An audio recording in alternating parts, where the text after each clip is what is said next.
fellow Toastmasters, one guest. I'm going to take you back to a day I'll never forget. August 31st, 1997. I was in Santa Cruz with my family. We were enjoying the last hurrah summer vacation before I was going to start my senior year the following week. If you've ever been to Santa Cruz, the highlight is generally the beach boardwalk, which my family and I did visit, but I don't recall a single moment from being there. The unforgettable moment actually occurred that morning at the motel. One of us turned on the TV, and all the stations were broadcasting the tragic passing of Princess Diana and two others. I knew of Princess Di, but not enough for me to really have a great emotional reaction. As a matter of fact, my immediate reaction was, so she didn't make it. That's not me being insensitive. I had an uncanny familiarity with that accident. It's almost as though I felt she was in a coma for several days and had just finally died. No chicanery. I dreamt it earlier that week. Totally understand and expect any doubts or cynicism, as my family did.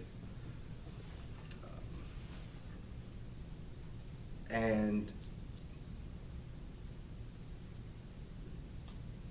you see, it just rang so true to me at the time. A lot of doubters will say it's just a coincidence, or maybe it was external factors from the world that were supplanted in my subliminal or my subconscious mind, and I just made the connection there. The skeptic's mantra is, it was just a coincidence, chicanery. But a deep appreciation for dreams arose that day. By a show of hands, how many of you remember what you dreamt of last night?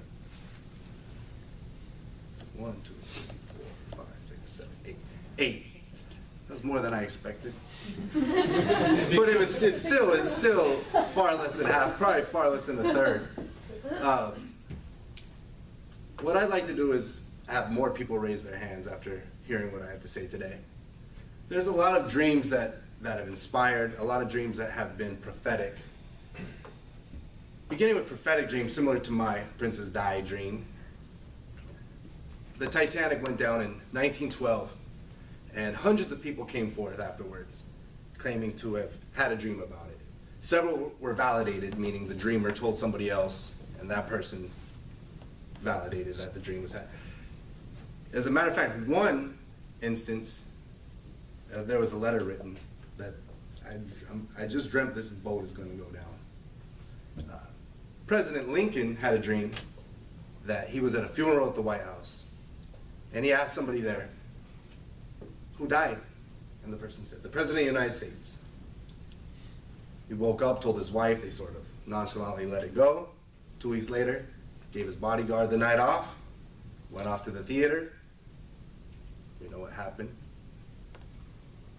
The most fascinating prophetic dream I found was Samuel Clemens, who is who?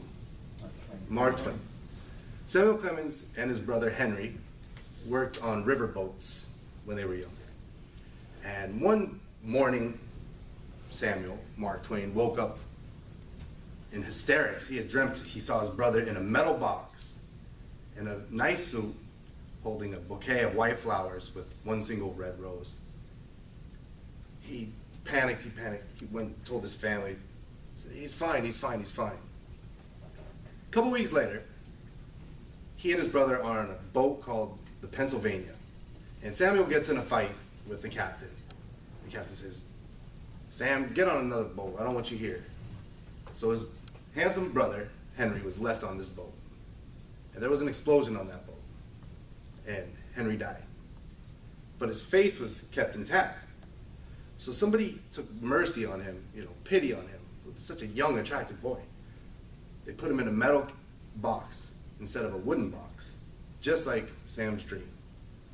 And someone gave him a borrowed suit, and he went to the procession. And lo and behold, someone came in with a bouquet of white flowers with a single red rose. Now, that could be chicanery, but Samuel Clemens, Mark Twain claimed that his whole life. So I urge you not to get worried about your dreams if you see something, but to really examine them, because you can find great inspiration in your dreams. Niels Bohr, of course we all know Niels Bohr, the father of quantum mechanics, he dreamt of the structure of the atom. He saw the nucleus and electrons swirling around it. He woke up, he said, I gotta figure this out. Well, I figured it out. I gotta validate this. And he won the Nobel Prize. Paul McCartney, somebody knows this story, came up with the lyrics and the melody to Yesterday in a Dream. Keith Richards came up with the riff to I Can't Get No Satisfaction in a Dream. And what I found very fascinating was Elias Howe, in the 1800s, he was the inventor of the modern sewing machine. And he couldn't find the right mechanism to make it work. So one night, he's just thinking about it. He goes to sleep, and he dreams that there's a bunch of cannibals coming after him with a giant staff with a blade at the end. And there's a hole at the end of the blade. So where needles were usually at the end, the strings were the end, he was inspired through his dream to put it in the front, and then he woke up and it worked. So I encourage everyone here to take a look, step back, look in your lives so you can find meaning in your dreams, and to always keep going no matter what. Thank you.